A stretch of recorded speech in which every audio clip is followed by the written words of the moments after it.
We continue Aleister Crowley's The Diary of a Drug Fiend with Book 3, Purgatorio, Chapter 2, First Aid. When I woke, the winter sun was already high. It streamed upon my face through the glass skylight of the studio. The sensation of waking was itself a revelation. For months past, I had been neither awake nor asleep, simply passing from the state of greater to one of less unconsciousness. But this was a definite act.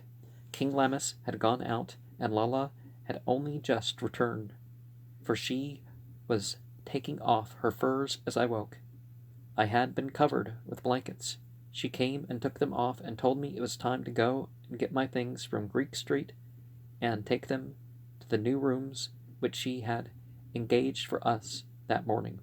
Lou, it seemed, was already there and had fallen asleep again, and Lala only a few minutes before she left. I could not help feeling a dislike for the way in which everything was being managed for me. I must have shown something of this in my manner. Lala, after bundling me into the automobile, which I had driven to Barley Grange on that first tremendous night, began to turn the conversation so as to answer my unspoken resentment. She made a pleasant little excuse for not offering me the steering wheel. I knew too well that I couldn't have driven that car 100 yards through traffic. I had abdicated my manhood. I must resign myself to be driven where anyone was willing to take me. I might count myself lucky if I had fallen into reasonably good hands. At Greek Street we met with a surprise. It appeared that a few minutes before our arrival, a lady and gentleman had called and were very anxious to see me. They would come back in half an hour. I couldn't imagine who on earth it could be, and the matter slipped from my mind. I was hot and eager to get out of the disgusting atmosphere of those rooms. I wouldn't let Lala come in, but I found that I wasn't strong enough to pack my stuff. The smell of the den was foul beyond all belief. Lou has not described 100th part of the dark abominations which had become habitual. In fact, I was overcome by the thwetter. I had no strength left. I sunk helplessly into a chair and began to look feebly about me for the heroine to buck me up.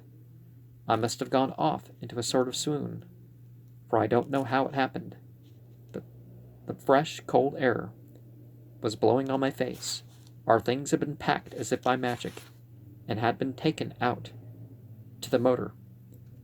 The bill had been paid. As I set foot in the car, I heard the landlady asking what she should do if the lady and gentleman came back. I gave the address of my new rooms. As I stumbled into the seat of the clear, incisive tones of Lala rang across. You'd better tell them that that Sir Peter is far from well.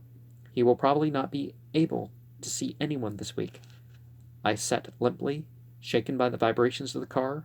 I was an empty vessel, but I felt that, as we got out of the twisted network of streets, and the automobile bounded forward, I was escaping from some infernal labyrinth. I found Lou at the new rooms.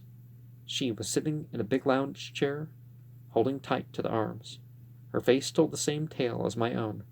We felt that we had come through a great illness by a miracle. It struck me as dreadfully unfair. That instant of being gently nursed back to my health, a demand was to be made upon us for the exercise of the utmost moral and physical strength and courage. It was impossible for either of us to put forth the slightest effort without the help of the drug. It seemed logically impossible that we should be able to stop drugs by our own efforts, and we knew only too well from our experience that we had got to a state where even a few moments' delay in taking a dose might result in complete collapse and death. People convince themselves of all sorts of stuff that if I don't die, watched a video. That basically the point was, if I ever get paid less than $30 an hour, and I get less than 10,000 followers on social media, I'll kill myself. It's like, no, stop it.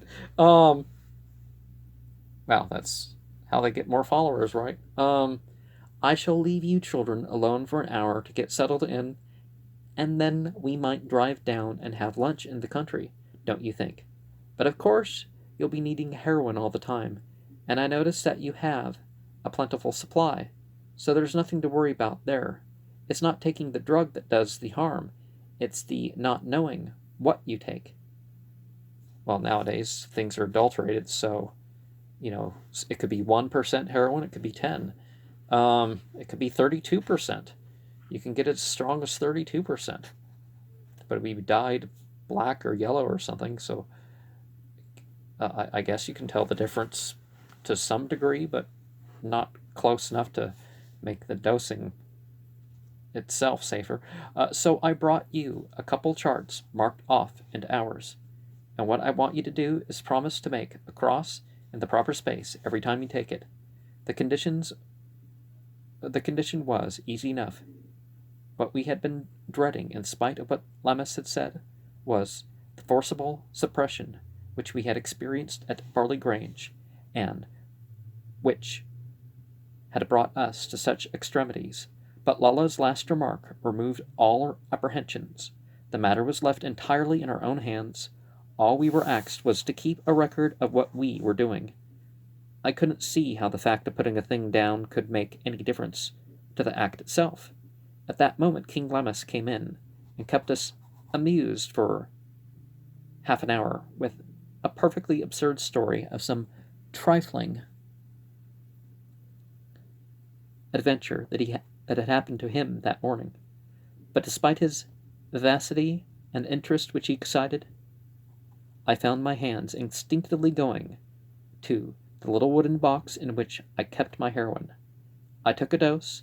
Lammas immediately broke off his remarks. "Go on," I said feebly. "I didn't mean to interrupt." "That's all right," said Lammas. "I'm only waiting for you to put it down." Lala had pinned my chart to the wall. I looked at my watch and went over and scrawled across in the proper section. As I returned, I noticed that Lammas was watching with a smile of singular amusement. I know now that it was due to his recognizing the nature of my annoyance. He finished his story in a few words and then asked me point blank how the cure was going. I said I didn't see how I could even begin to be cured, and pointed out the nature of the deadlock. And, well, you need to retrain yourself, perhaps learn how to reach the state without, or deal with the problem without